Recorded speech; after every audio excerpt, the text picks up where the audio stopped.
Hola, ¿qué tal a todos? Buenos días. Bienvenidos a este curso virtual que tenemos hoy jueves 17 de septiembre.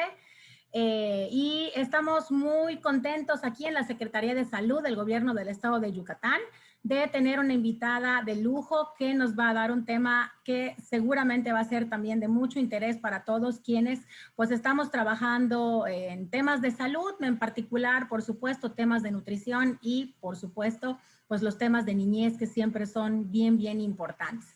Yo me presento, soy la licenciada Ileana Fajardo, soy directora de nutrición de la Secretaría de Salud de Yucatán y pues quiero presentarles oficialmente a nuestra invitada del día de hoy, que es la licenciada Samantha Sánchez.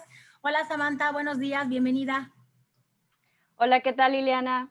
Mucho gusto a todos. Qué bueno que están aquí. Gracias por haberme invitado. Al contrario, Samantha, para nosotros es un gusto tenerte. Quiero platicarles un poco del currículum, de la reseña de la licenciada Samantha Sánchez. Ella es licenciada en nutrición, egresada de la Facultad de Medicina de la Universidad Autónoma de Yucatán, maestra en ciencias, egresada del Centro de Investigación y Estudios Avanzados del Instituto Politécnico Nacional. Tiene diferentes participaciones en diferentes investigaciones. Hizo una estancia de investigación de 6 meses en Loughborough University en Inglaterra. También ha sido asistente de investigación nivel licenciatura en proyectos de investigación como doble carga nutricional y efectos intergeneracionales en familias mayas urbanas de Yucatán, del cual fueron productos su tesis de licenciatura y de maestría. Recibió mención honorífica también a la mejor tesis de maestría a nivel nacional en el área de antropología física en el 2018 por parte del Instituto Nacional de Antropología e Historia.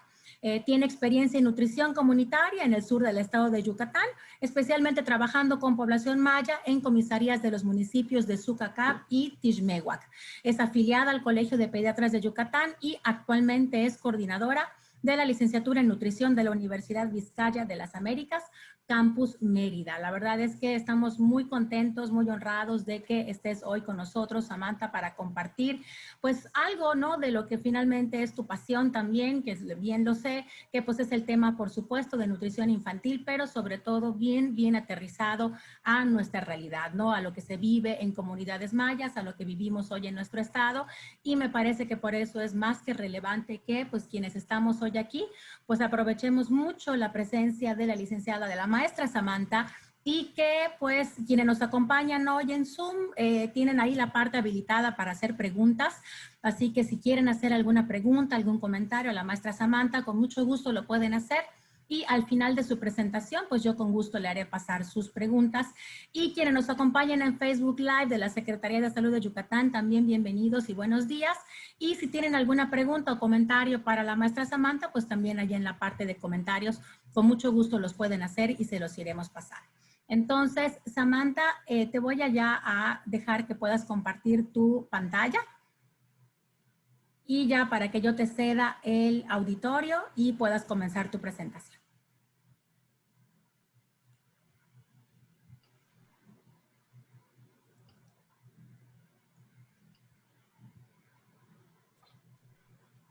Excelente, perfecto.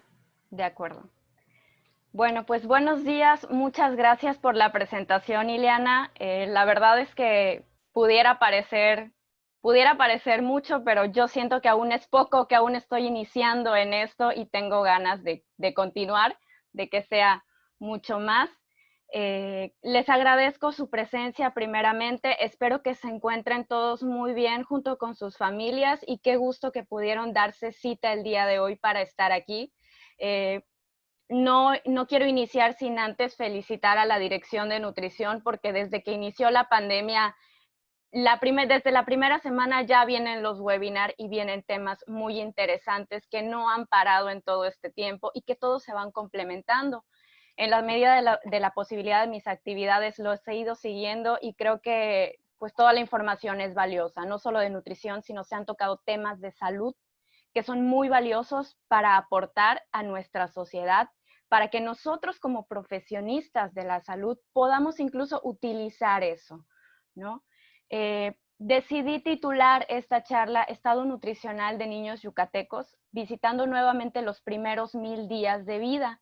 Esto es parte de mi tema de la tesis de maestría sabemos muy bien de los problemas existentes aquí en nuestro estado respecto al estado nutricional de los niños. Hace unas semanas nos hablaba el doctor Huascorra acerca de la doble carga nutricional y todas las consecuencias que esto ha tenido y va a tener para las generaciones que estamos aquí, que estamos conviviendo, ¿no? Sobre todo tener en cuenta que las cifras dejan de ser cifras cuando nos damos cuenta que son personas las que lo estamos sufriendo, las que lo están sufriendo y que necesitan profesionistas bien preparados y que necesitan conocimiento actualizado. En consulta muchas veces nos hemos topado con el preguntar a las personas, llega el papá con el niño o nos pregunta, es que mi niño no quiere comer o veo a mi niño que no crece lo suficiente como están creciendo sus amigos o está muy gordito mi niño, quiero que baje de peso y empezamos a indagar condiciones recientes del niño, cuál es su rutina, qué le ofrecemos para comer, qué cuidados tiene, cada cuánto va a consultas, pero ya desde hace algunos años se empieza a reconocer la importancia de los primeros 1000 días de vida y cómo esto se relaciona con la salud futura.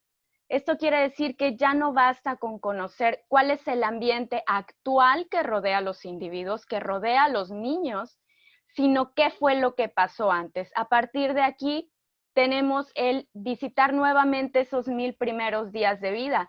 Los niños que estamos viendo actualmente con un determinado fenotipo, ¿qué fue lo que pasó esos años, esos primeros años, que pueden ayudarnos a explicar el estado de crecimiento que actualmente tienen? Y aprovecho también de una vez para hacer la acotación.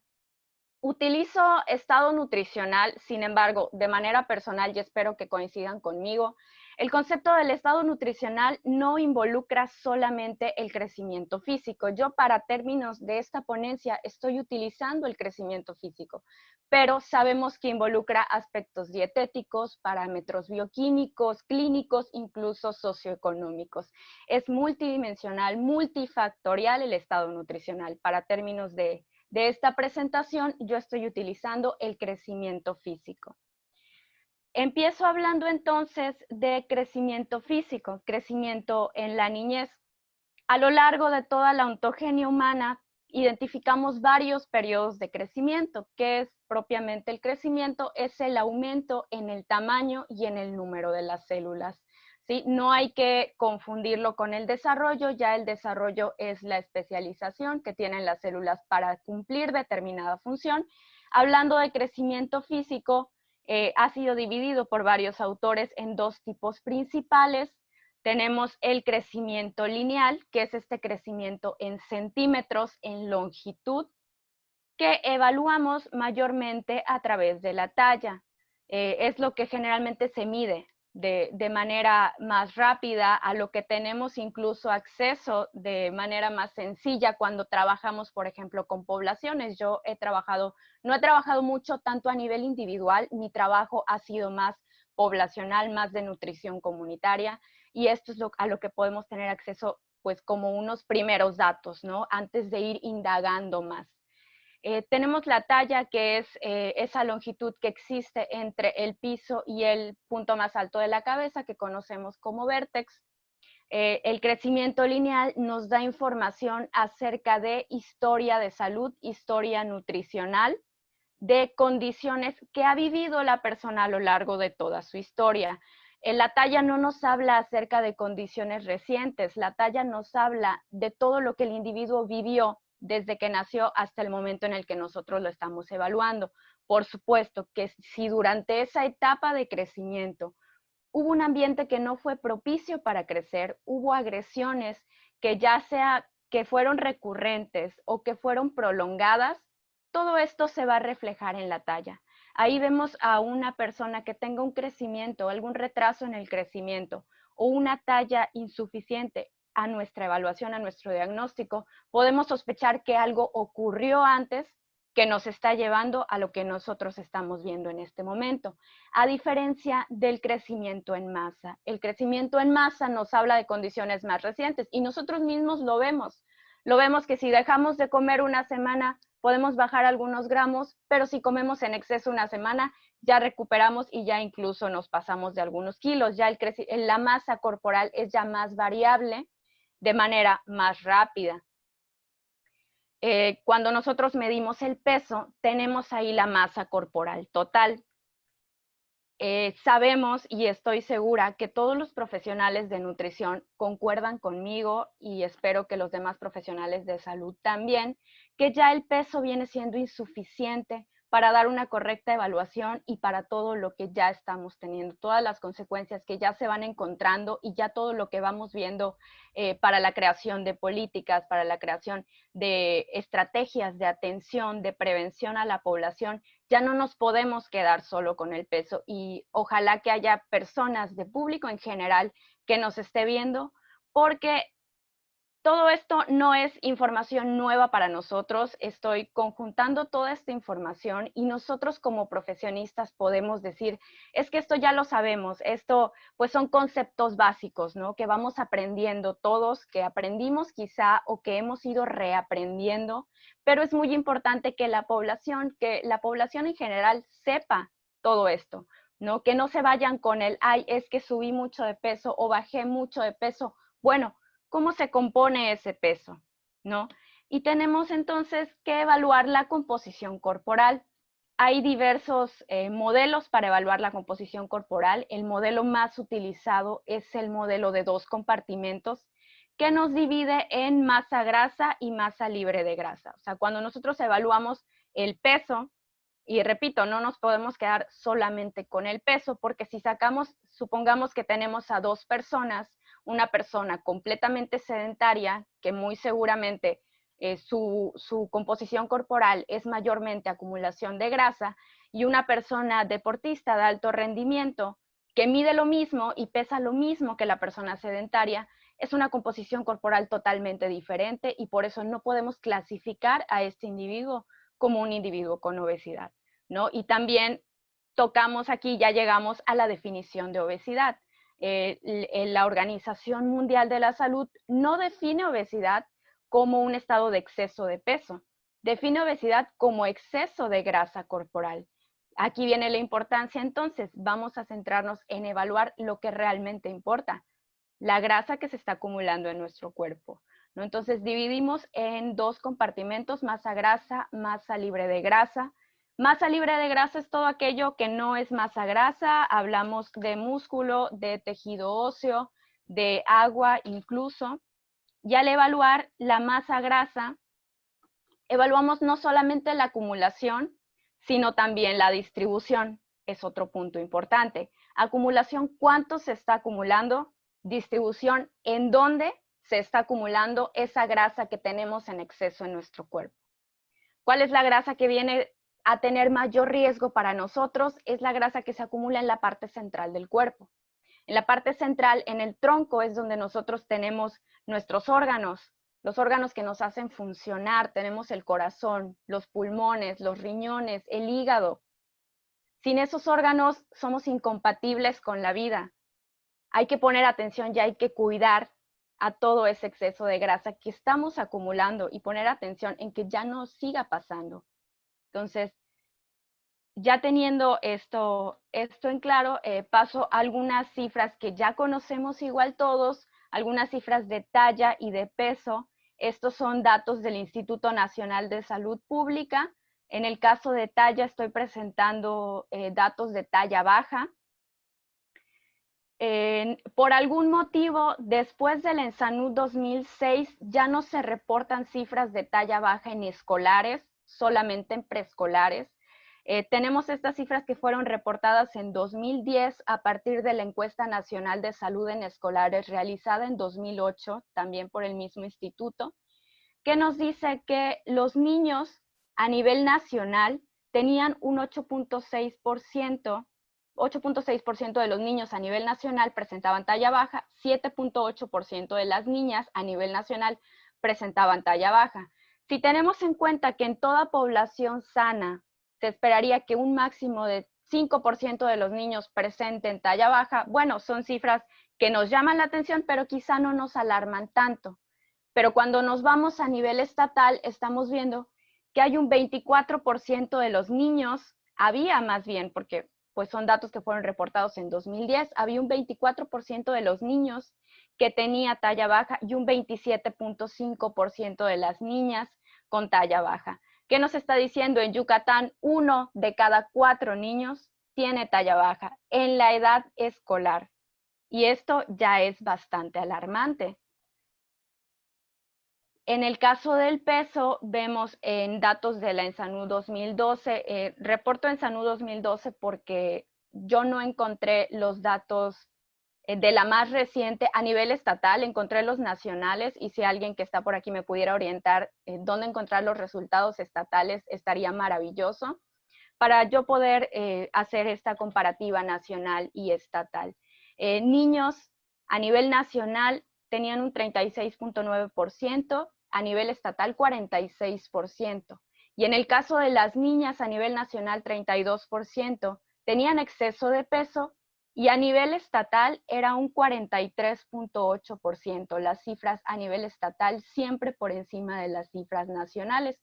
Y sabemos, todos sabemos que estas cifras de exceso de peso han aumentado. Así que seguramente pues nos vamos a encontrar pues algo verdaderamente que nos va a llamar la atención en esta última ENSANUD, ¿no?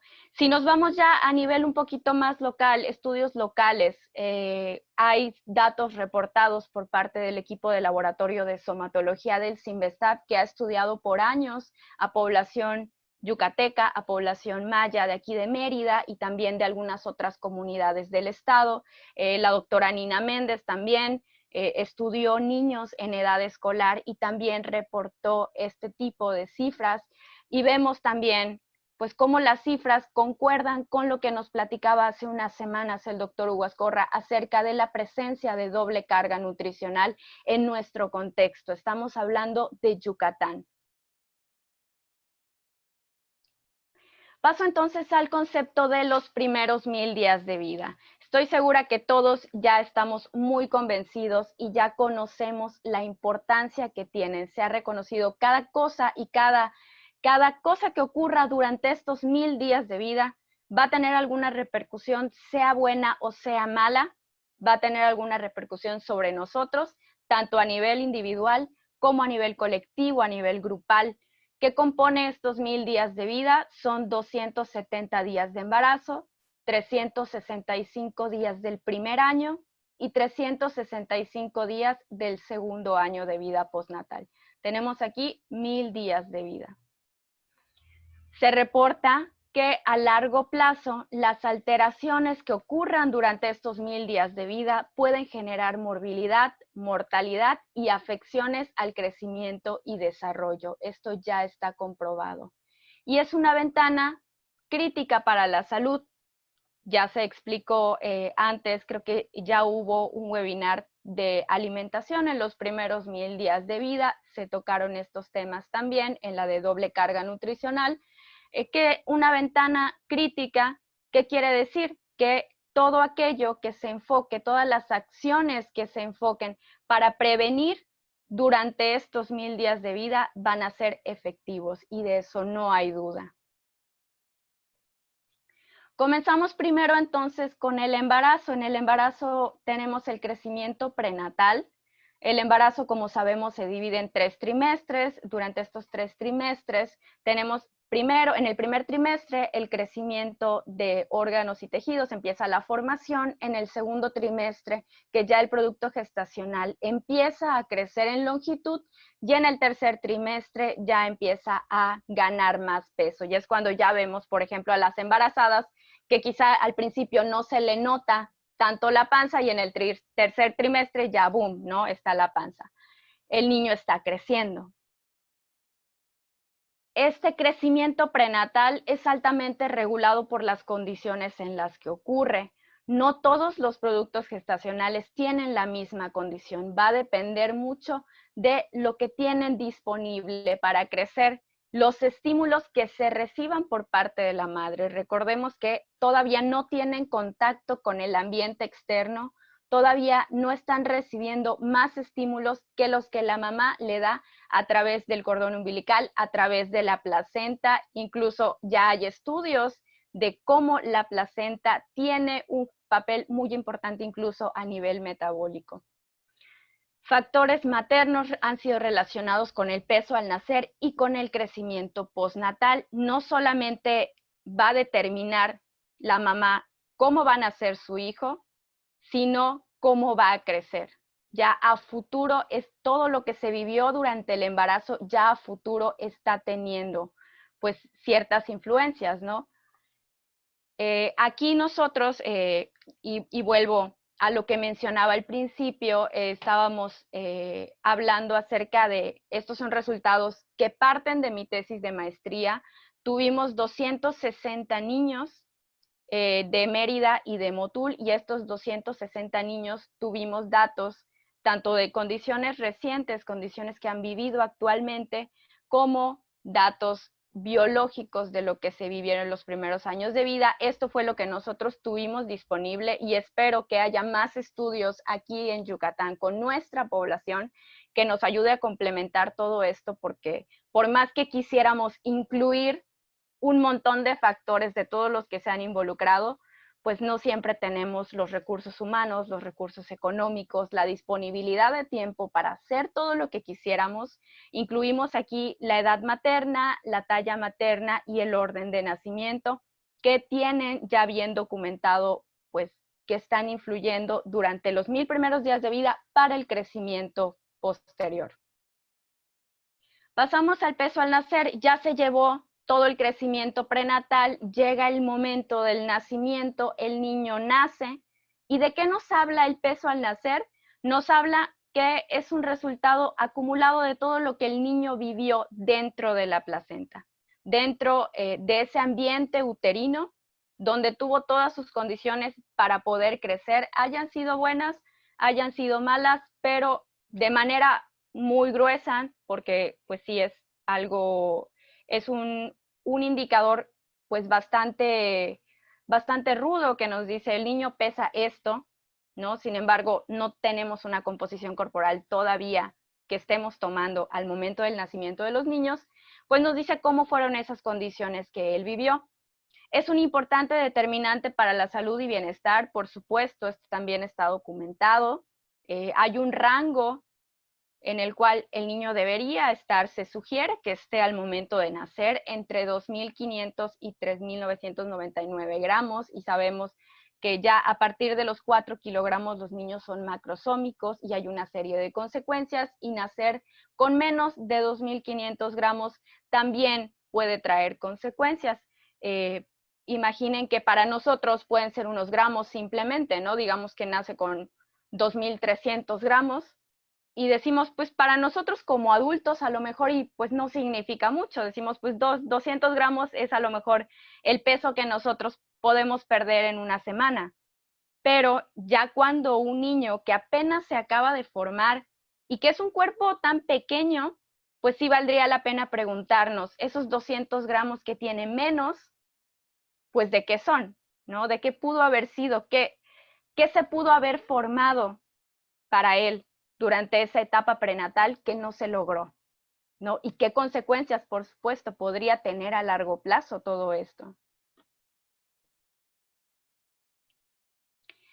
Después de que el niño nace, ya iniciamos con los primeros 2 años de vida postnatal que vienen a cubrir, digamos, esta otra parte de los 1000 días de vida, y las influencias ambientales que han sido más relacionadas con un crecimiento deficiente durante los 2 primeros años de vida son la desnutrición y la enfermedad. Ambas están estrechamente relacionadas con la alimentación que el niño recibe. Sabemos que lo sugerido es, por supuesto, la lactancia materna, que permite una expresión óptima de crecimiento. ¿Y por qué sabemos que permite una expresión óptima de crecimiento? No olvidemos que todos nosotros, los seres humanos, biológicamente, antes de ser seres humanos, somos mamíferos, ¿sí? ¿Y cuál es la alimentación que los mamíferos proveen? ¿Por qué somos mamíferos? Porque las hembras de nuestra especie, las mujeres, tenemos mamas que van a servir para dar de comer a nuestras crías, a nuestros hijos. Y también recordar que la leche materna ha evolucionado junto con nosotros. Todos los años, los miles de años que nosotros llevamos de evolución, la leche materna ha ido evolucionando junto con nosotros y se ha ido ajustando a lo que necesitan en específico nuestros hijos. ¿Sí? Entonces, no cabe duda que no hay mejor leche que la que cada mamá produce para su hijo. Y esta está asociada a la reducción de enfermedades, porque como ya bien dije, se va ajustando a las condiciones que el niño tiene, que el niño requiere, incluso que en otros webinars, si han seguido estos webinars, se ha hablado de la leche materna y cómo la leche materna no solamente va cambiando su composición, que se habla pues de, ya sabemos, el calostro, la leche de inicio, la leche de transición, la leche madura, pero ya no son etapas que están definidas o delimitadas simplemente por un tiempo en específico con el que sucede, sino que ya la leche se va ajustando conforme lo que cada niño va necesitando. Y eso es algo maravilloso y eso es algo que sucede de manera natural en nuestro cuerpo, ¿no? Entonces el niño está enfermo, la leche se ajusta para que el niño pues salga de esa condición en la que está, ¿no? Si al niño le ofrecemos otro tipo de alimentación, pues a lo mejor no llega a cubrir esto que se necesita, ¿no?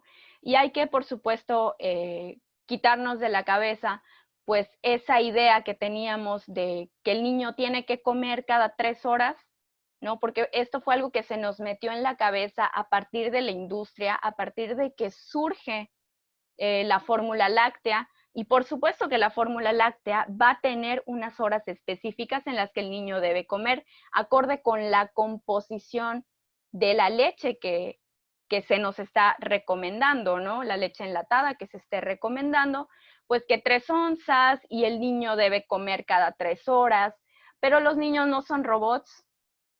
Los niños no son robots y a la demanda que tenga el niño es la cantidad de leche que la mamá va a producir. Y a libre demanda, ¿qué significa? Que el niño va a querer comer en el momento que su estómago se lo diga. Y esto es bueno porque el niño incluso aprende desde ese momento a regular su ingesta, a regular la cantidad que necesita comer, ¿no? Entonces encontramos ya las recomendaciones que nos da la Organización Mundial de la Salud y la American Academy of Pediatrics, que nos hablan, esto ya todos conocemos, no está de más repetirlo y siempre los invito, compañeros, colegas, no dejemos de recordar y repetir estas recomendaciones, porque aún que digamos, ya lo sabemos, no es cierto, no toda la gente lo sabe. Me he topado con personas que me preguntan, pues no, la leche materna es solamente 6 meses y se acabó, y ya, para nada, no se necesita más, ¿no? O empezar a cambiar un poquito este chip del estar esperando a que ya, ver la lactancia como, pues es que ya, o sea, 6 meses y se acabó, por fin puedo regresar a mi vida normal. No, hay que empoderar a las mujeres, que ya me da mucho gusto que muchas de mis amigas incluso se han ido ellas mismas informando y preocupando al saber lo muy relacionado que esto está con la salud de sus hijos, y preguntan, y nosotros tenemos en nuestra profesión esta responsabilidad de compartir este tipo de mensajes, estas recomendaciones para que a todo mundo le quede claro y que no queden dudas cuál es la recomendación y qué es lo mejor para nuestro crecimiento. Entonces la OMS nos dice, necesitamos 6 meses de lactancia materna exclusiva, exclusiva sin leche adicional de otros lados, sin atoles, sin tés, sin agua, porque ya la leche materna tiene los componentes necesarios en la cantidad necesaria, a libre demanda, en el momento que el niño lo quiera y lo requiera. Repito, no son robots los bebés para que sepamos en qué momento exacto van a comer y que podamos programar o que podamos agendar en qué momento les vamos a dar de comer. Su estómago va desde el tamaño de una canica, al tamaño de una uva, al tamaño de una ciruela, al tamaño de una cereza, y va cambiando. Por supuesto que conforme vaya creciendo, se va a ir espaciando más ese tiempo en el que va comiendo. pero hay que aprender los tiempos de nuestro bebé y tener esa paciencia y saber pues que dentro de la maternidad es parte. Invito también a los papás, que es muy necesario, los papás y toda la familia, porque la lactancia no es solamente tarea de las mujeres, es un trabajo en equipo. Para asegurar una correcta lactancia es un trabajo en equipo, incluso un trabajo de la sociedad, ¿no? Asegurar espacios óptimos de lactancia. Cumplimos con la lactancia materna exclusiva hasta los 6 meses, inicia la alimentación complementaria y va la alimentación complementaria acompañada de la lactancia, por eso se llama alimentación complementaria. Antes era conocida como esquema de ablactación, pero no es esquema de ablactación porque ablactación, la palabra ablactación viene de ablactare, que es quitar la lactancia, y no estamos quitando la lactancia, estamos continuando la lactancia y estamos complementando con los alimentos. Entonces, es la alimentación complementaria que va acompañada de la lactancia hasta llegar al año de vida, cuando ya el niño esperamos que esté involucrado en la dieta familiar y continuamos con la lactancia por lo menos hasta los 2 años de vida. Por lo menos hasta los 2 años de vida postnatal, el niño debe seguir recibiendo leche materna. Si quiere más tiempo, adelante. Incluso la Organización Mundial de la Salud dice hasta los 2 años o más, si el niño y la madre así lo desean. Recordemos que además de los beneficios nutricionales, hay otro tipo de beneficios, el apego, la seguridad, la confianza que va teniendo el niño. Esta relación con su mamá también es muy importante.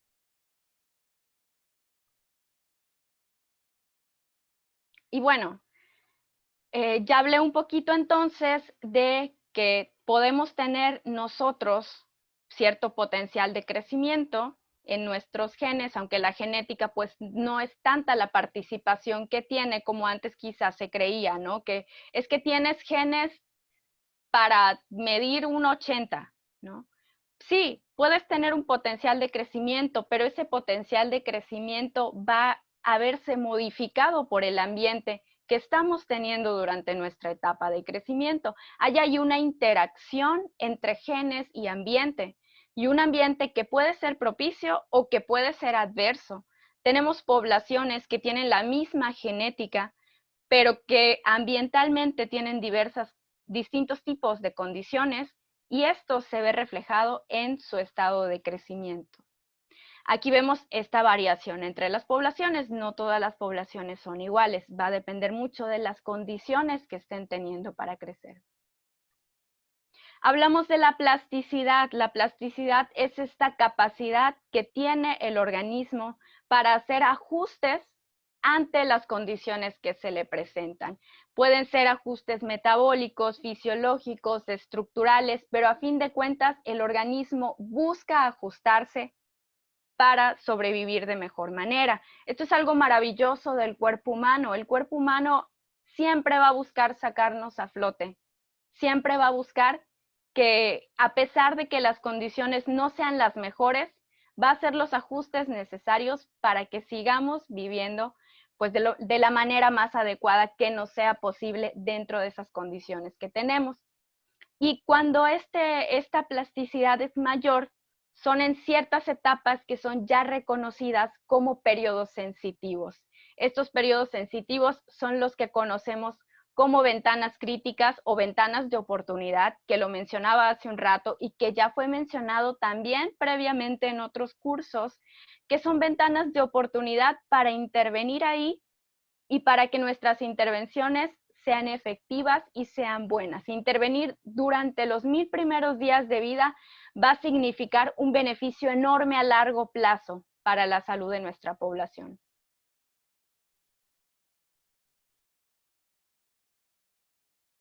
Hablaba de que pues toda esta información que tenemos, pues venimos a aterrizarla en nuestra población.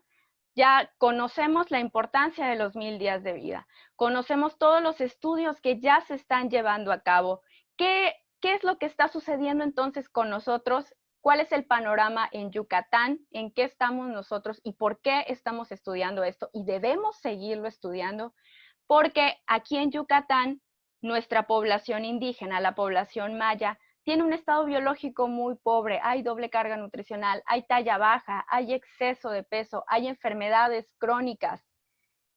Tenemos un estado nutricional pues bastante deteriorado y esto pues ojalá que en unos años podamos decir que ha cambiado este panorama, que viene principalmente de las condiciones de vida en las que históricamente nuestra población ha estado, ¿no? Y no nos vamos tan lejos. A veces solemos hablar de la población maya como aquellos que pues están ahí, ¿no? Antes decíamos, pues mayas, pues los que estaban en las pirámides, pues la población maya prehispánica. No, hay población maya contemporánea. Yo tengo sangre indígena, soy mestiza, así como muchos de nosotros. Y por eso, por mi gente, por nuestra gente, es que mi trabajo ha sido enfocado de esta manera. Quiero con mi trabajo aportar a todo lo que nuestra población necesita. Entonces vamos identificando estas condiciones de vida que históricamente se ha vivido opresión, se ha vivido segregación. Pensemos en la ciudad de Mérida, cómo la ciudad de Mérida está segregada. Podemos dividir la ciudad, incluso pareciera que hay dos Méridas, y eso lo he escuchado de gente cercana a mí, que vienen de viaje y son dos Méridas completamente diferentes que se encuentran. Está la Mérida del norte y está la Mérida del sur.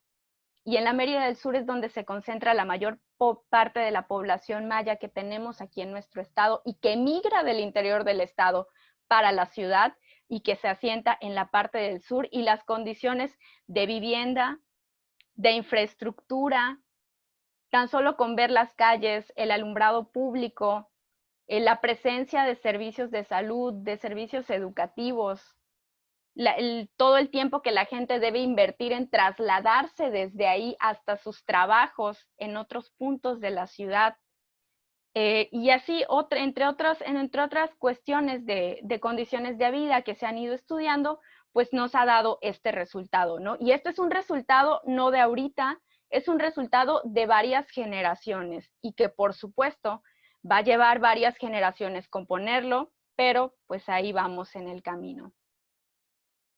Esto, por supuesto, no afecta solamente a los adultos, lo vemos también en los niños. Si nos sentamos a observar, nos sentamos en una escuela primaria a observar, pues vemos el estado biológico de los niños, el estado de crecimiento de nuestros niños, y podemos observar también cómo se comportan, qué es lo que comen. Vamos a sentarnos en un recreo y ver qué tipo de comida llevan a la escuela, qué compran en la escuela para comer, y nos vamos dando cuenta que también los niños tienen un estado biológico deteriorado. Preocupante porque estos niños van a crecer, se van a convertir en adultos con un estado biológico deteriorado. Estos niños, al ser adultos, llegan a una etapa reproductiva y al reproducirse tenemos un círculo vicioso. Y es un círculo que está perpetuando todo esto de lo que estamos hablando y todo esto que nos está trayendo consecuencias. Y nos está trayendo consecuencias no solamente a nivel salud individual o salud poblacional, a nivel país. ¿Qué tanto nos está costando esto? ¿Qué tanto está costando los tratamientos, los seguimientos, los medicamentos, incluso las incapacidades? Creo que la pandemia que estamos viviendo actualmente, que es terrible, ha venido a destapar mucho lo poco que nos hemos preocupado por cuidar nuestra alimentación, por tener un estilo de vida saludable. ¿Cuáles son los cuerpos que han estado resistiendo? Aquellos que han estado preparados. Lamentablemente, los que no están preparados, pues hemos tenido consecuencias muy graves, muy lamentables. Ahora, les platico. Hablé hace rato un poquito de cifras reportadas nacionales, mencioné un poquito las cifras estatales. Tenemos aquí un cuadro que estoy presentando con el estado de crecimiento de la muestra que nosotros tuvimos de estos 260 niños, ¿sí? Este cuadro tiene dos cuadros de colores, uno rojo, uno amarillo. El rojo es acerca del crecimiento lineal. Está aquí la talla. Estoy mencionando puntaje Z. Los puntajes Z nos sirven para comparar nuestra población con alguna población de referencia o algún estándar de crecimiento del cómo esperamos que sea, ¿no? ¿Qué tan cerca o qué tan lejos estamos de lo que esperamos? ¿Sí? Entonces, vemos que en cuestión de la talla, todas nuestras cifras están hacia puntos negativos. O sea, estamos por debajo de lo esperado. Al contrario del crecimiento en masa, tenemos aquí la circunferencia de cintura, la suma de pliegues, que nos hablan también de la acumulación de la grasa. Todos ellos están por encima. Entonces tenemos que el crecimiento lineal está hacia abajo de lo esperado y crecimiento en masa está por encima de lo esperado. Ya hablamos un poquito y ya se ha hablado previamente en otros cursos de las consecuencias que esto puede tener, las consecuencias tan graves que puede tener en nuestra población.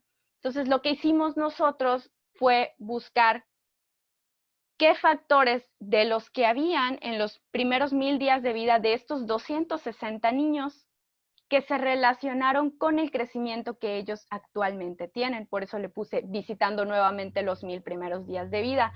Nos fuimos en retrospectiva a ver cuáles de esos factores nos contribuyen a explicar el crecimiento actual. Tenemos aquí a los 260 niños, vemos que el desmedro o la talla baja, encontramos un 12% de talla baja, un 36.5% de sobrepeso. Los niños son los que presentan mayor porcentaje tanto de desmedro como de sobrepeso. Sin embargo, cuando nos vamos ya propiamente a la acumulación de grasa en el abdomen y en el tronco, esto por sumatoria de pliegues, pues las niñas son las que presentan cifras más altas.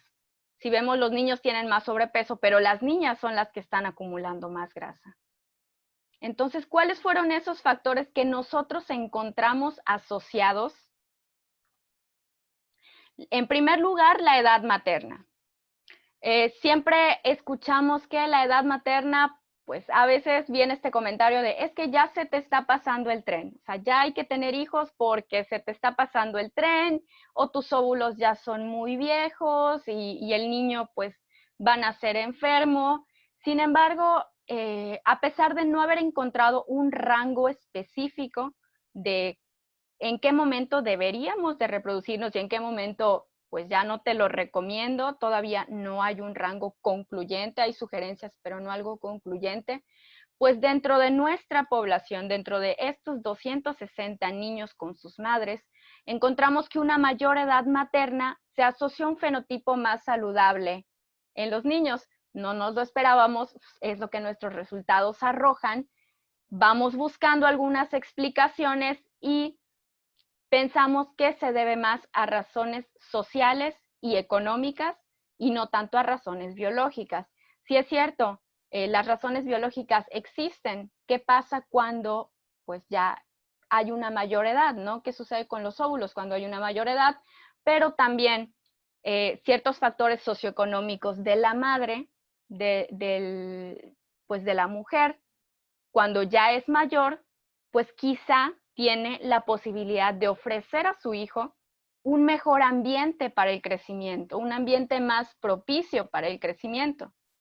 Se ha discutido en algunos artículos que algunas mujeres tienen hijos más tarde porque deciden retrasarlo para poder cumplir con algunos objetivos personales. Puede la mujer decidir estudiar, tomar una especialización, tener un trabajo antes de tener un hijo, una casa, un medio de transporte, o simplemente ella decide esperar el momento en el que no solamente se siente preparada con todas sus condiciones, sino incluso psicológicamente se siente preparada para tener a su hijo, ¿no? No estoy diciendo que sea en todos los casos, por supuesto, pero esto es algo que hay en la discusión, algo de lo que se ha encontrado, ¿no? Una mamá que tiene su hijo más grande y que a lo mejor pues ya tiene su trabajo estable, puede seguir mejores instrucciones de cuidado, a lo mejor llevar a su hijo al médico, ofrecerle pues una mejor atención en salud, poder decidir qué tipo de alimentos comprarle y qué tipo de alimentos ofrecerle. Entonces, ahí hay varios factores ya sociales que están involucrados en este punto. Encontramos también el peso al nacer. El peso al nacer se asoció tanto con las medidas de crecimiento en talla como con las medidas de crecimiento en masa.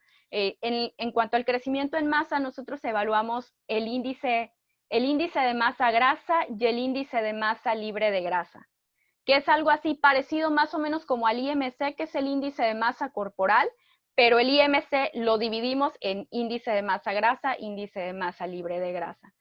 Entonces, ¿qué encontramos? Que el peso al nacer está asociado con el crecimiento en talla, se han encontrado asociaciones similares, que cuando el niño nace dentro del rango que es sugerido como rango de peso saludable, pues tiene un mejor crecimiento en talla, siempre y cuando, repito, pues después de nacer, las condiciones también sean óptimas para este crecimiento. Aquí es otro punto que también yo tengo la espinita y la curiosidad de evaluar este tipo de interacciones. ¿Qué pasa cuando el niño nace con un peso adecuado, pero no tiene condiciones óptimas después para crecer? O que nace con un peso adecuado, pero tiene todas las condiciones propicias para el crecimiento. ¿Qué es lo que va sucediendo con ese tipo de interacciones? ¿No? En 2009, la doctora Varela y su grupo de colaboradores nos mencionan que un peso menor a 3 kilogramos tenía una mayor probabilidad de tener déficit en el crecimiento. Esta fue una muestra pequeña, que eso es algo que tenemos que tener en cuenta. Me parece que fueron 58 niños los que se estudiaron, 58 niños de Mérida. Sí es una muestra pequeña, pero son los datos que tenemos disponibles de nuestra ciudad. Y creo que ahí está pues la riqueza de nuestros datos, ¿no? En cuanto al crecimiento en masa, en cuanto a la masa grasa y la masa libre de grasa, fue muy difícil para mí tratar de hacer comparaciones, tratar de evaluar y discutir estos resultados, porque me doy cuenta de que muchos de los estudios que se estuvieron haciendo previamente para evaluar obesidad, para evaluar exceso de peso, tienen como variable principal al IMC. Y el IMC, ya hablamos, es inespecífico para evaluar la adiposidad. Pudiera ser que el peso al nacer esté asociado con un mayor riesgo de sobrepeso, pero ese sobrepeso está definido por el IMC. Entonces, ¿qué nos hace falta? Nos hacen falta estudios que ya tomen estas mediciones ya más específicas de adiposidad y que nos ayude a encontrar las asociaciones que hay, las asociaciones verdaderas con este riesgo de obesidad.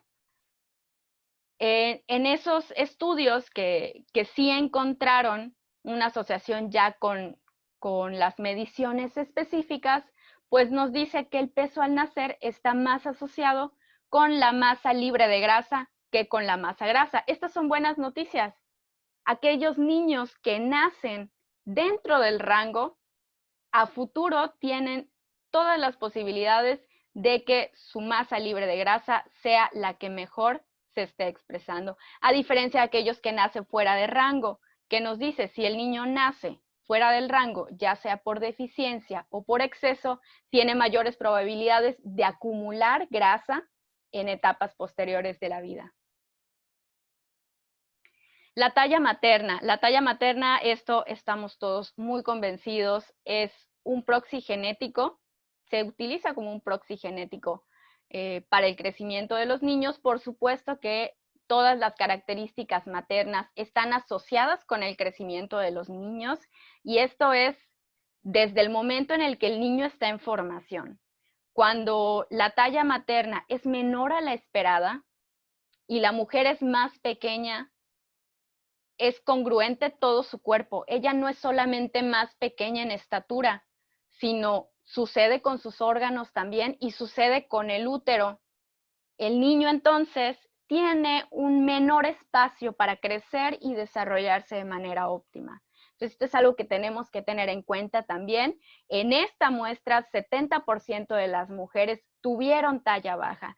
Nos encontrábamos con mujeres que medían 1,35, 1,40 y por supuesto que se nota la diferencia entre, se incluyeron también datos, se midió a las abuelas también, incluso las abuelas pues presentaban esto, ¿no?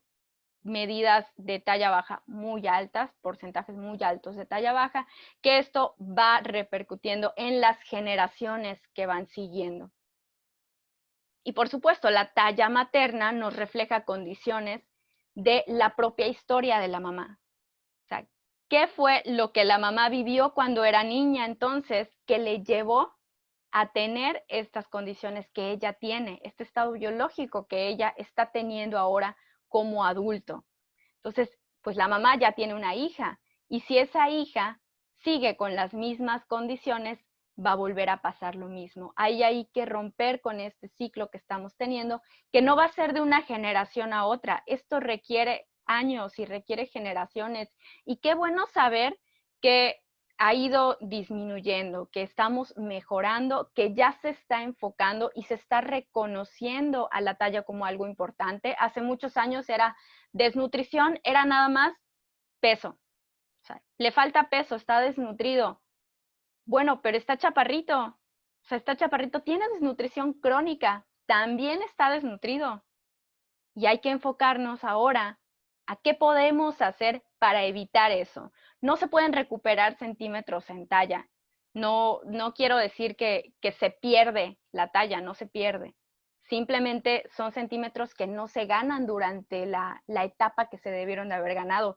Si durante esos primeros 2 años de vida el niño no crece lo que debería, cruzando esos 2 años de vida va a seguir creciendo, sí, pero ese retraso que ya tuvo, sean los centímetros que sean, 4 centímetros, 3 centímetros, de su potencial de crecimiento, ya no los va a alcanzar.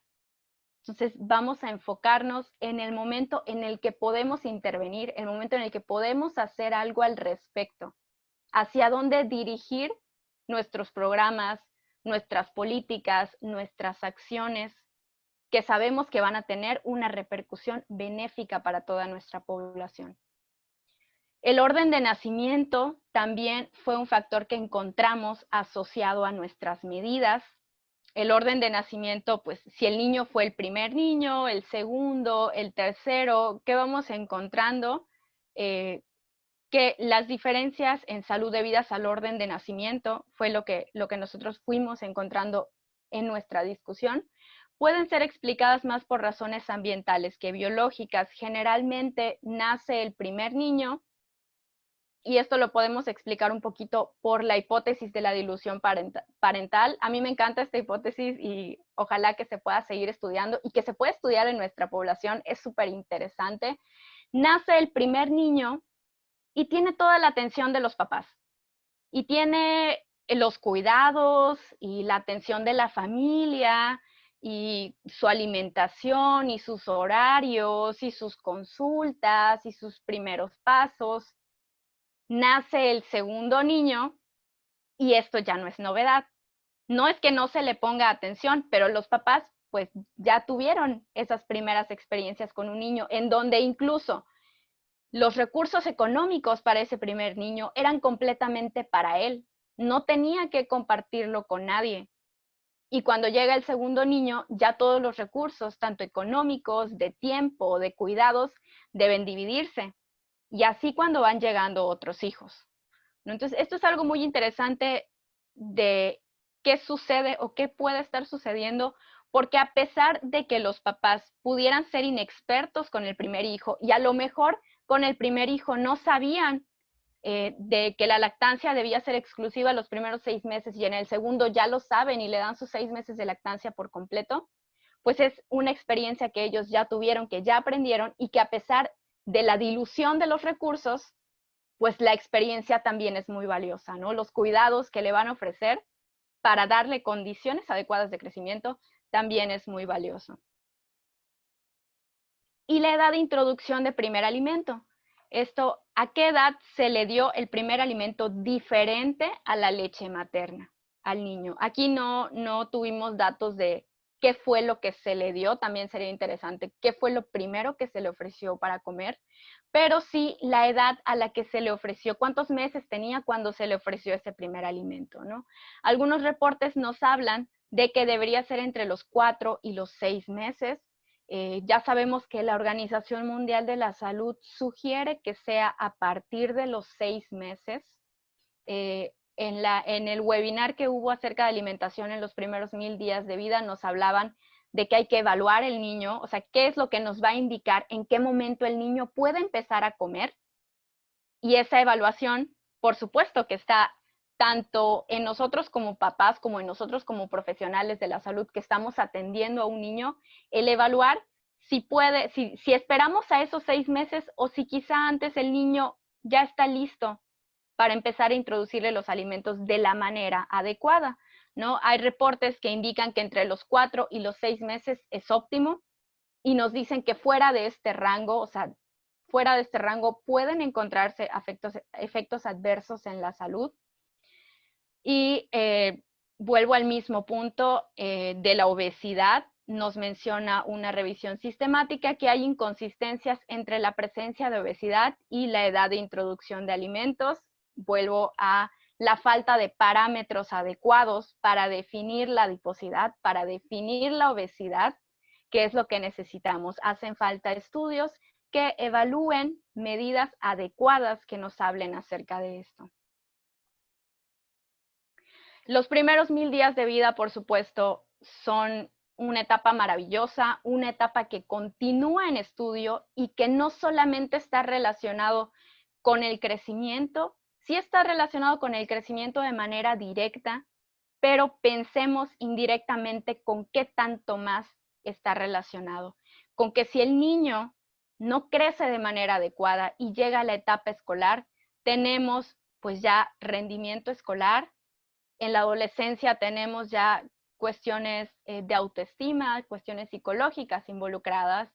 Si el niño no crece bien, ya en la edad futura tenemos a un individuo que está en el mercado laboral y que a lo mejor si su trabajo es físico y no tiene un crecimiento adecuado, pues también va a haber unas repercusiones en su trabajo. Entonces ya vamos viendo cómo se está estudiando desde diversas áreas, desde diversos puntos de vista. Igual aquí se asocia en algunos estudios con incluso problemas de sueño. Entonces, pues vamos a meternos a este tema. Invito a todos los que nos dediquemos a esto, a involucrarnos y a comprometernos con todo lo que esta etapa de los primeros 1000 días de vida significa y también no solo quedarnos con ello, sino también llevar ese mensaje a todas las personas con las que tratamos. Tenemos ese compromiso como profesionistas. Recordemos que tenemos un código de ética, tenemos un juramento como profesionistas y estamos comprometidos con esa sociedad, con la sociedad para la cual estamos trabajando. Y aquí viene pues una pregunta muy importante para todos. Conocemos nuestra historia, se habla siempre de historia y lo primero que se nos viene a la mente cuando hablamos de historia es pues historia universal, historia de México, historia de Yucatán y solemos pensar en este tipo de acontecimientos como historia, pero pensemos también en la historia de salud y en la historia de nutrición que tienen las personas a las que atendemos, pero que también nosotros empecemos por eso, empecemos nosotros por conocer nuestra propia historia. ¿Cuántos de nosotros sabemos cuáles fueron nuestras condiciones durante los primeros 1000 días de vida? Por supuesto, hay cosas que son muy sencillas de saber. Todos sabemos, pues, en qué orden de nacimiento estuvimos. Yo, pues, soy la primera y tengo un hermanito, y cada quien sabe cuántos hermanos o hermanitos tiene, a qué edad nos tuvo nuestra mamá, pero ¿cuántos de nosotros sabemos cuál fue el primer alimento que recibimos? ¿En qué mes nos dieron nuestro primer alimento? ¿Cuántos meses tuvimos de lactancia materna también? Yo recién me empecé a interesar por esto, pues ya cuando empecé a estudiarlo, hace unos meses, fue que supe que solamente tuve 3 meses de lactancia materna y no es culpa de mi mamá seguía instrucciones, las instrucciones que le dio su médico y tampoco es culpa del médico, o sea, porque si el médico en ese momento le habrá dicho que después de los 3 meses ya no tenía sentido que me dé leche porque la leche ya no aportaba nada, pues a lo mejor y en ese momento era el conocimiento que se tenía. ¿Y con qué punto quiero relacionar esto? Con la importancia de estar actualizados, tanto de conocer, de saber, pero también nosotros estar convencidos que la actualización constante es la que nos va a llevar a tener resultados exitosos. Y no solamente escuchar, sino aplicar. Todo esto que nosotros hemos estado escuchando y vivimos una etapa maravillosa. Creo que los estudiantes que están actualmente en esta etapa, que se están formando, viven una etapa maravillosa de nuestra disciplina.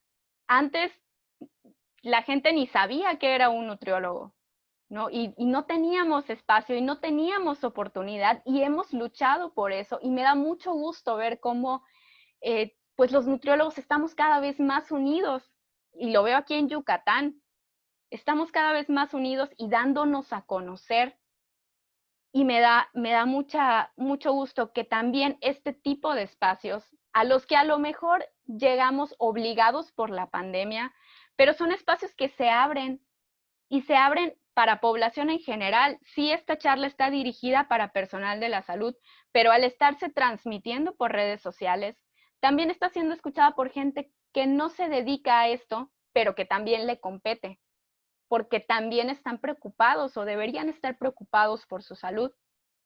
Y es información que antes a lo mejor teníamos que inscribirnos al Congreso para ir y escucharlo o trasladarnos o me gustaría ir a escuchar esta conferencia, pero trabajo, no puedo trasladarme. Y ahora lo tenemos tan sencillo como ver nuestro celular y ahí tenemos toda la información disponible.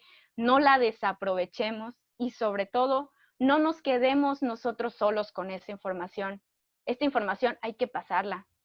Hay que pasar la voz de todo esto que estamos aprendiendo y aplicarlo.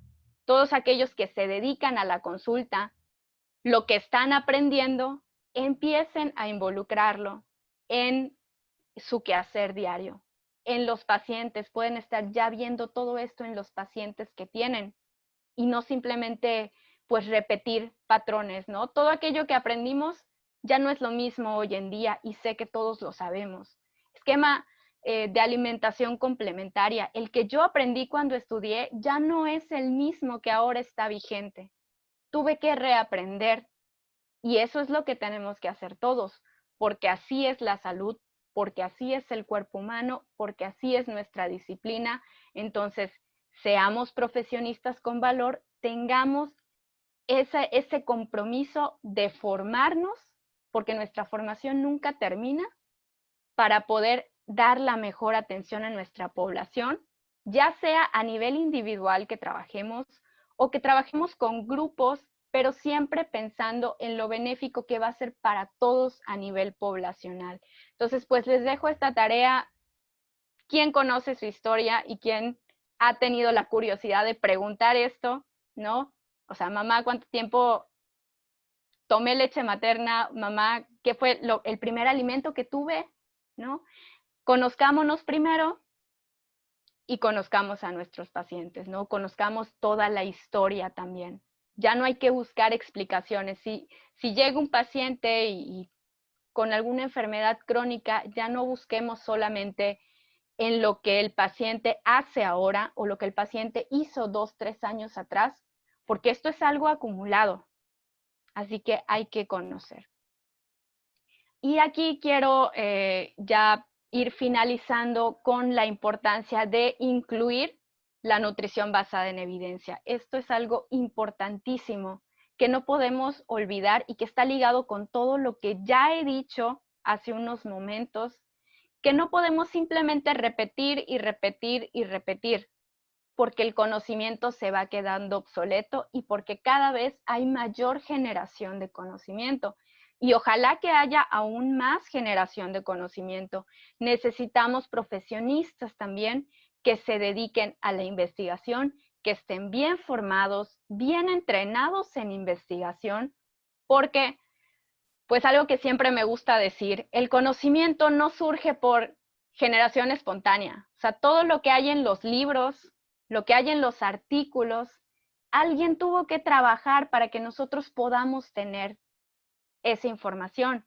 Aquí todos somos piezas de algo más grande y tenemos una función y no está mal, o sea, no somos menos nutriólogos porque nos dedicamos a nutrición clínica, a diferencia de no dedicarnos a la investigación, o si nos dedicamos a nutrición comunitaria, o si nos dedicamos a servicios de alimentos, o si nos dedicamos a la formación de recursos humanos en las universidades, sea lo que sea que nos dediquemos, tenemos una función en beneficio de nuestra disciplina, en beneficio de nuestra profesión, y hay que trabajar en equipo y trabajar en conjunto. Y los investigadores están haciendo su trabajo, están generando el conocimiento que ahora nos toca tomar, apropiarnos de ese conocimiento y entonces brindar a nuestra población todo lo que nosotros sabemos, atenderla con las mejores herramientas y las herramientas más actuales que tengamos y sobre todo basada en evidencia, no algo que nos estemos sacando de la manga, no lo que a mí me funcionó, no, ¿qué es lo que nos está diciendo la evidencia? Me da mucha tristeza, sinceramente me da mucha tristeza escuchar el poco interés que se le pone por parte de muchas personas o muchos estudiantes a la metodología de la investigación o a los seminarios de investigación, cuando pues todo ese conocimiento que incluso ellos mismos consumen parte de la investigación, ¿sí? A lo mejor algo nos está faltando, a lo mejor algo está faltando a los que enseñan metodología de la investigación para poder enganchar y a lo mejor tú estudiante no te vas a dedicar a la investigación, pero sí vas a necesitar saber encontrar fuentes adecuadas, sí vas a necesitar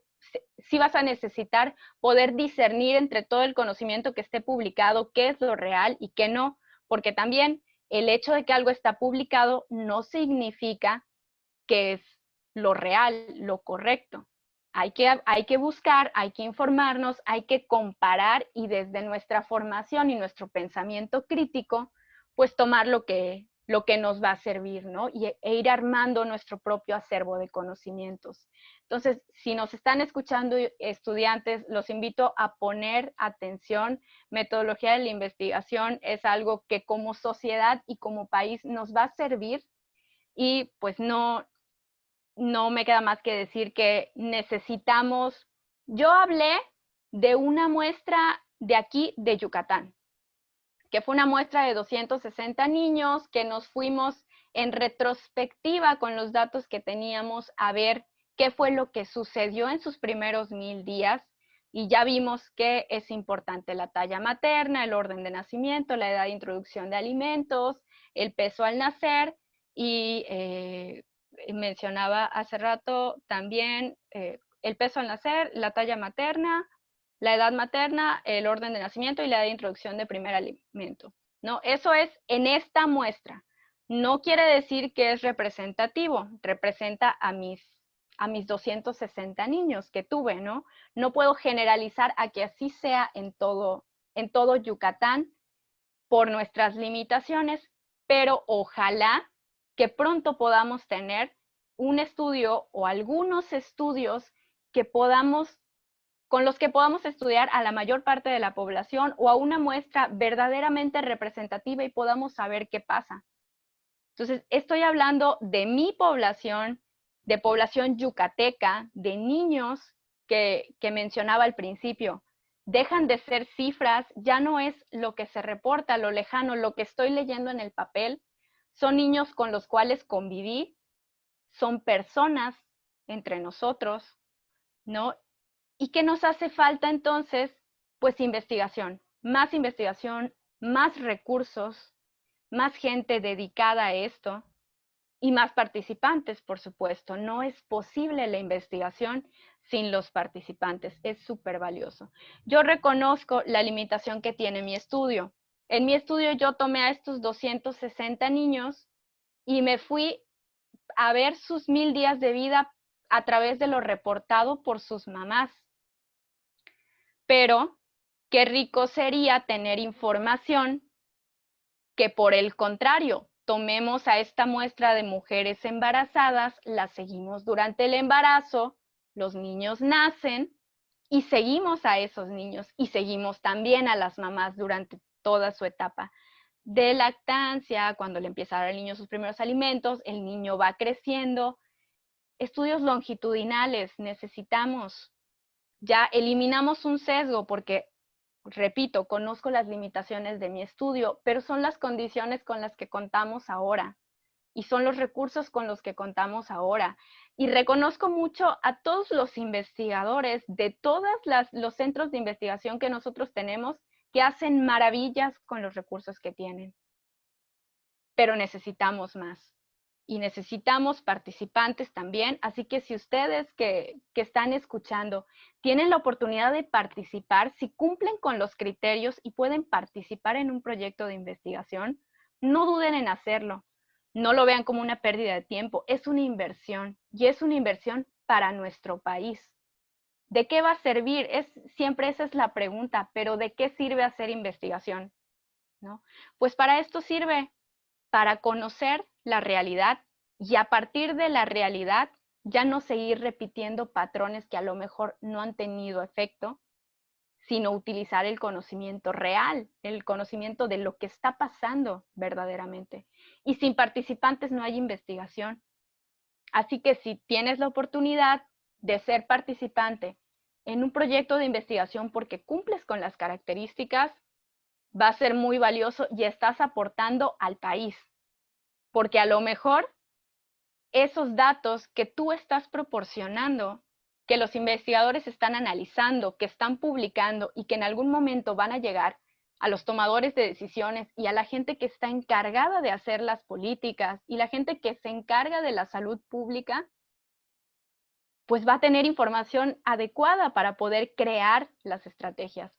Y a lo mejor el personal de salud con el que tú vas a ir a consultar, tu médico, tu nutriólogo, pues entonces va a tener información real, información con la que tú contribuiste para que pudiera darte una mejor atención. ¿Sí? Finalizo con esta frase que me gusta mucho, es una frase de un pediatra argentino. Él dice acerca de los 1000 días de vida. Dice, para nosotros son 1000 días, para ellos es el cimiento de su ser.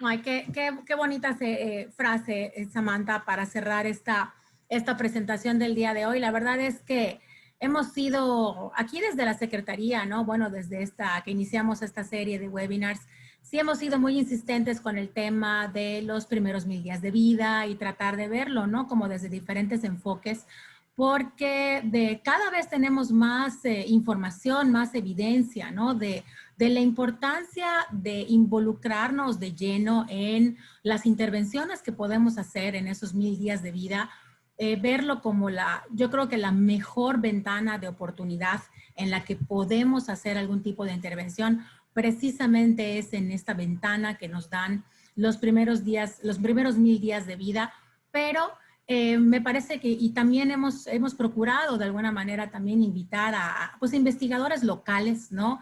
Que qué padre es cuando de repente en un webinar tenemos investigadores internacionales, pero me parece que el hecho de tener investigadores locales invitados, que la verdad estamos muy orgullosos de tener muchos excelentes investigadores en el estado, es precisamente por esto, ¿no? Porque tratamos de que se aterricen, ¿no? Los conocimientos, que se aterrice lo que se está descubriendo y lo que se está investigando en nuestro estado precisamente para que podamos ir regionalizando nuestras estrategias en lo macro o en lo micro, o sea, no importa desde donde estés, ¿no? Si estás, si eres profesor o si estás en un centro de salud o si estás en una guardería o si está a tu cargo crear algún tipo de programa o estrategia, pues qué mejor que hacerlo basado en lo que estamos viendo y en lo que estamos descubriendo que está sucediendo en población maya, en población yucateca, porque pues finalmente hay muchas estrategias que no han funcionado a lo largo de los años, porque a lo mejor las hemos adoptado de otro tipo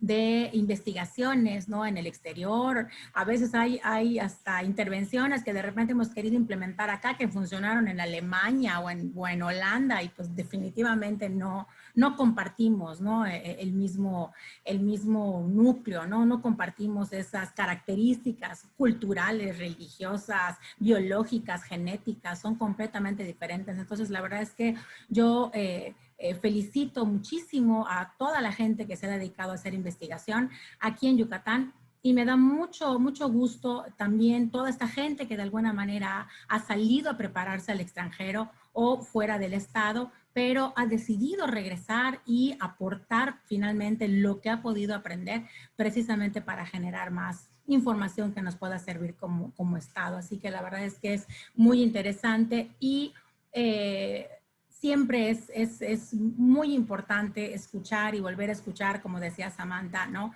Lo importante que es hacer estas intervenciones. El tema de la lactancia materna, creemos que todo el mundo lo sabe, pero no es así, ¿no? Sabemos que la lactancia materna es buena, pero no sabemos los daños que puede causar retirar la lactancia materna, ¿no? Entonces, tenemos que ser también muy insistentes con nuestra población y, por supuesto, hacer investigación siempre va a ser muy importante, Samantha. Entonces, aquí hay algunas preguntas que me gustaría hacerte, Samantha, que nos hacen aquí en Zoom. Nos pregunta Diani, nos pregunta, ¿el indicador que utilizaste para evaluar talla es un indicador estándar para población yucateca? Para evaluar la talla utilizamos los patrones de referencia de Frisancho, de Roberto Frisancho, a partir de la encuesta que se realiza, es como un ENSANUD, pero que se realiza en Estados Unidos. Son los datos más cercanos que tenemos. El 30% de la población fue población migrante mexicana. Entonces son los datos más cercanos que tenemos, porque aquí en México no tenemos patrones de crecimiento de población mexicana, y también los de la OMS pues sentimos que son muy lejanos. Sí, no, es difícil de repente, ¿no? Y este es el tema precisamente de lo que platicabas, ¿no? En la medida que no hagamos nosotros también investigación, intervenciones, el trabajo con grupos locales, pero llevando metodologías adecuadas de intervención y de investigación, pues tampoco vamos a tener tablas de referencia, ¿no? Que pues estén perfectamente bien adaptadas y que sean congruentes con la realidad que vive la población aquí en Yucatán. Así que de repente eso es, si alguien inspira, ¿no? Este tipo de webinars a hacer investigación, no le tengan miedo a hacer investigación. Hay mucha gente muy preparada, además buscando tesistas a nivel licenciatura, a nivel de maestría, que quieran de verdad aportar finalmente sus conocimientos y que pues esto nos vaya ayudando a generar mejores herramientas para poder hacer mejores intervenciones. Y también creo que es importante volvernos a enamorar del trabajo comunitario, ¿no?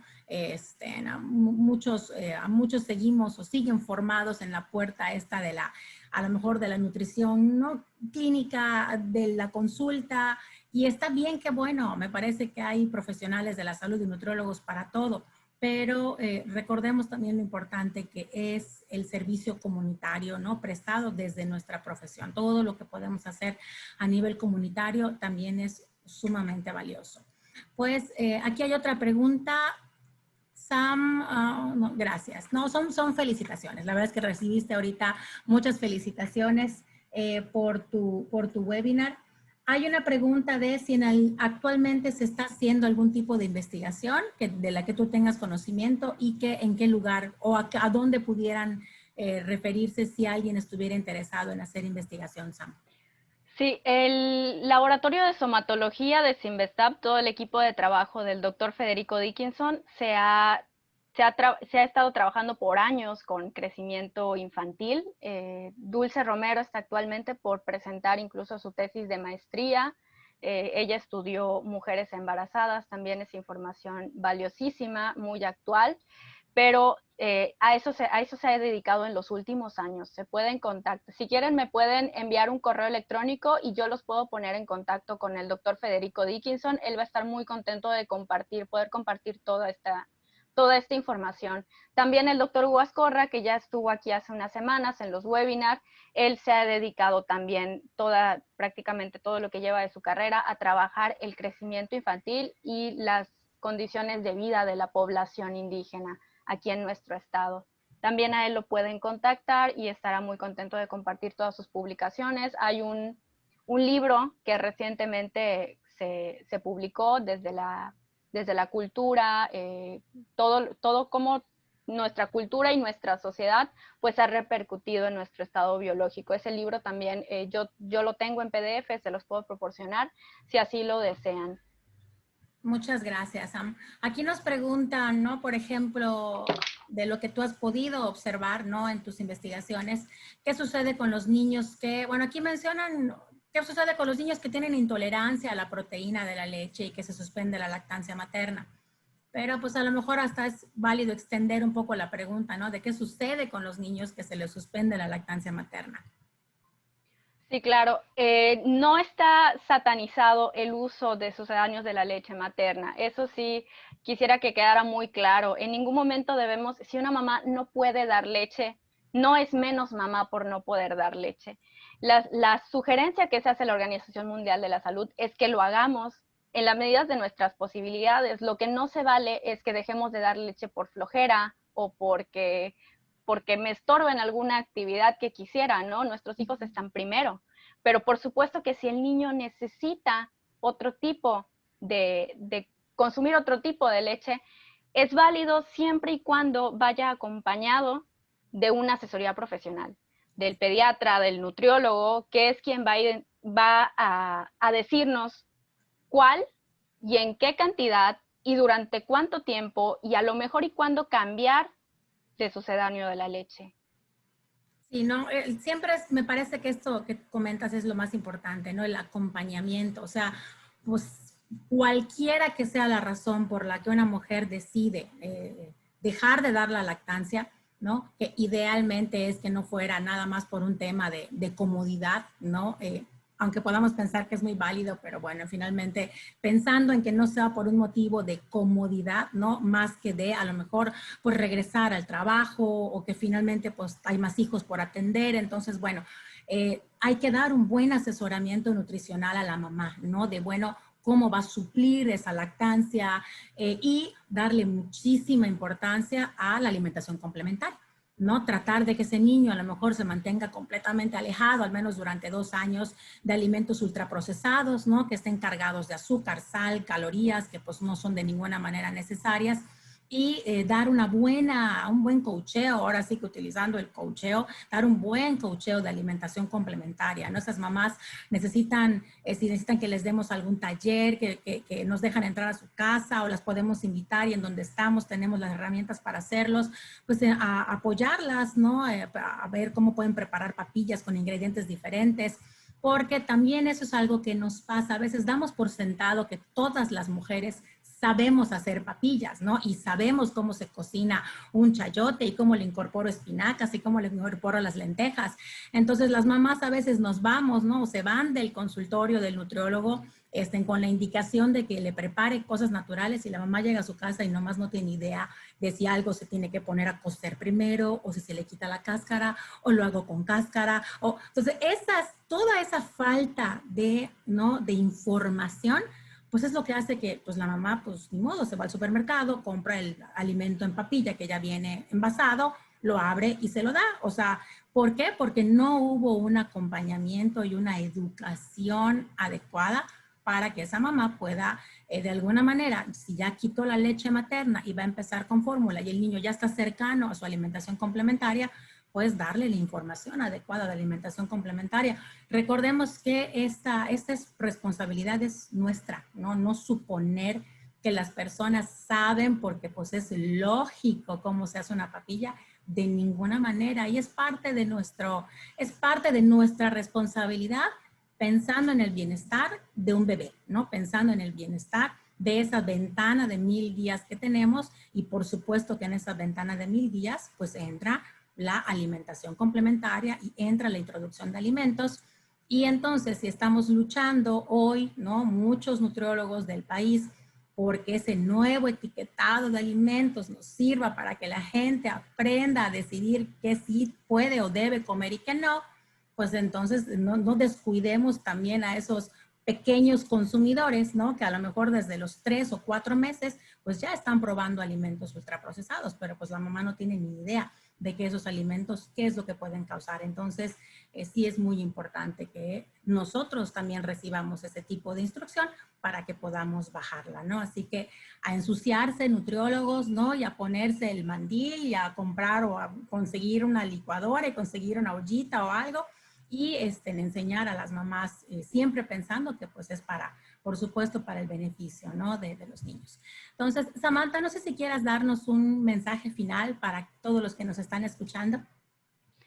Pues más que nada agradecerles por estar aquí, por haber escuchado. Qué bueno saber que se interesan también. Esto me habla pues de que en nuestro gremio estamos unidos, estamos interesados por seguir, por avanzar. Como bien dijo Ileana, pues conocer nuestra realidad, no simplemente los estudios que vienen de fuera, qué dicen y suponer qué ocurre aquí. Nuestro contexto es muy importante, muy diferente a otros. Entonces, pues estamos aquí. Qué bueno que se le está dando voz a los investigadores locales, eso se lo reconozco muchísimo y lo he hablado con varios colegas, reconozco el trabajo que están haciendo actualmente, desde el hecho de que la Secretaría de los Servicios de Salud tengan una dirección de nutrición, esto ya nos habla de que pues hay un panorama hacia adelante, ¿no? Vamos nosotros hacia adelante y nos hacemos notar y aquí estamos como nutriólogos y sobre todo que no nos vean como, pues el nutriólogo ya alejado, ¿no? Hay que estar cerca de la población, como bien decía Ileana hace un momento. Es nuestra responsabilidad, es parte de nuestra profesión, incluso conocer a las personas, ¿no? Hablaban hace rato de las papillas, ¿no? Y lo que le decimos a nuestros pacientes y recordé una vez que me tocó en una comunidad que una mamá me dijo, es que me dieron una dieta en la que yo tengo que cocinarle a mi hijo sopa de poro. ¿Qué es el poro? Me dijo. Y tenía 15 días que le habían dado esta indicación y ella no sabía qué es el poro, ¿no? Entonces hay que darnos esa tarea de conocer que incluso dentro del mismo Yucatán, porque sí he tenido la oportunidad de trabajar en el sur del estado, pero también de irme a otras comunidades de manera eventual, todas las comunidades son diferentes, hay que conocer con quién estamos tratando, ¿no? Entonces, recuerdo que antes, cuando yo estudié, escuchar una ponencia era escuchar lo mismo una y otra vez, quizá, y cada año era, voy a ir a la ponencia de tal tema, ¿no? Y es la misma que escuché el año pasado. Y ahora las cosas son muy diferentes y me da mucho gusto. O sea, que tan solo en unos meses escuchamos una ponencia y volvemos a escuchar incluso con el mismo ponente y es información actual y se incluye ya evidencia científica y es algo maravilloso que está ocurriendo en nuestra profesión. No perdamos esas ganas que estamos teniendo en este momento y no dejemos de trabajar en esa unión como nutriólogos, cada quien trabajando desde su área, pero todos con un objetivo que es mejorar la salud de nuestra población. Totalmente de acuerdo, Samantha. La verdad es que siempre he dicho que si algo bueno nos trajo esta cuarentena, esta pandemia, este encierro, fue que pues buscamos formas de comunicarnos y la verdad es que estos foros que se han abierto desde la Secretaría de Salud y desde muchísimas otras instituciones, pues la verdad es que nos ha dado voz, no habíamos descubierto que teníamos estos canales para comunicarnos, ¿no? Y ahora sí que las personas que están dedicadas a contaminar, ¿no? De información que no es válida, que no está científicamente validada, ¿no? Ellos tenían todo el espacio, entonces ahorita estamos haciendo así como que con permiso, ya llegaron los nuevos influencers.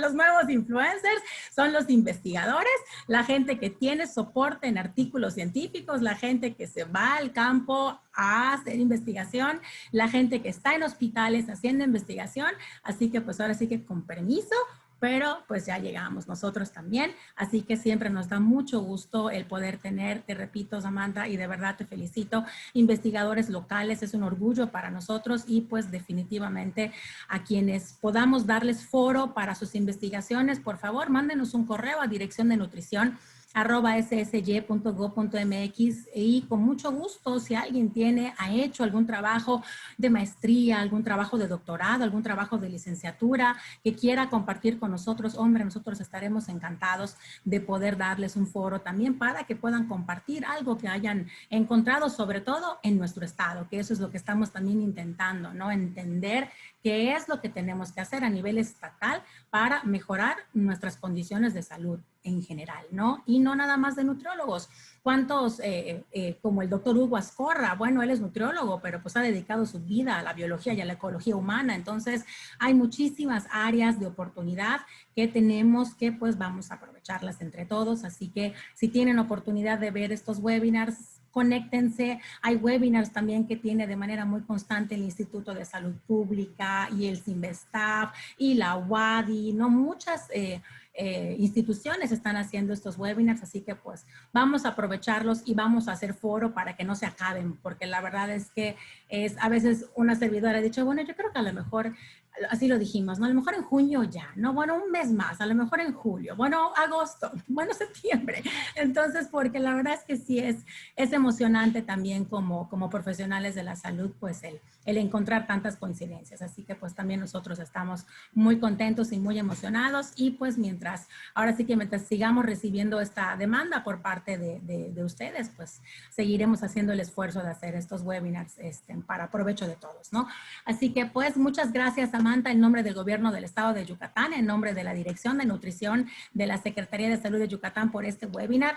Les esperamos mañana a las 11 de la mañana. Tenemos otro webinar que va a estar también muy interesante. Va a estar aquí con nosotros el doctor Juan Pablo Vaz, él es nefrólogo y nos va a poder platicar acerca de la enfermedad renal crónica en las enfermedades cardiometabólicas. Si recuerdan, la semana pasada estuvimos allá hablando un poco del tema de litiasis, por ejemplo, y su relación con la alimentación. Y luego la nutrióloga Gaby nos habló del tema de las bebidas, ¿no? Y cuál es el impacto en diferentes problemas que pueden ocasionarse en la salud y en temas renales. Y la verdad es que estamos muy contentos de tener mañana al doctor Juan Pablo Vaz, porque, bueno, pues él como especialista finalmente también va a venir a platicarnos el panorama de las enfermedades renales crónicas, sobre todo en presencia de enfermedades cardiometabólicas. Así que espero que estén mañana con nosotros a las 11 de la mañana y pues esperamos que tengan hoy un excelente día. Muchísimas gracias, Sam, nuevamente por este webinar. Si alguien quiere la grabación, también ya lo pusimos allí en los comentarios, mándenos un correo y nos piden la grabación y con mucho gusto les mandamos la grabación del webinar de la maestra Samantha. Pues muchas gracias, Samantha, por tu... Nos vemos, al contrario, muchas gracias. Y nos vemos el día de mañana en el siguiente webinar.